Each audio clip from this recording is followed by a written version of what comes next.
What do I want to say about being a triple split? Y'all really need to like diversify the people you're around. And if you've gotten your human design chart from my website and you downloaded your personalized report, that's $25, it will tell you about this. It will tell you about every single thing in your chart, but it will also give you advice on how to work with being a triple split.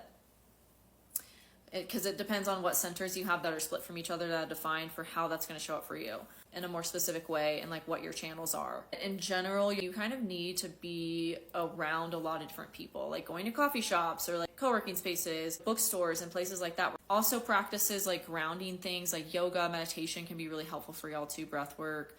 It's kind of hard to describe what a triple split is if you don't know the like basic definitions of human design. So my ebook will help you understand too, like what a center is, what a channel is. What causes a triple split as your definition is that you have 3 different channels that are connecting to centers that aren't connecting to each other. So there's 3 different parts of the chart that are talking to each other, but they're talking to each other separately. So like you could have definition between your ajna and your crown, and that's like one of your defined parts.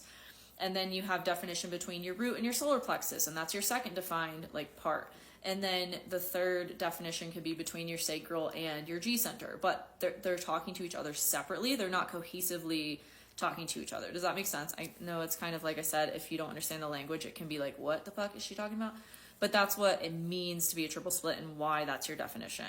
Because it's just like the different parts of your energy aren't talking to each other. They're like separate.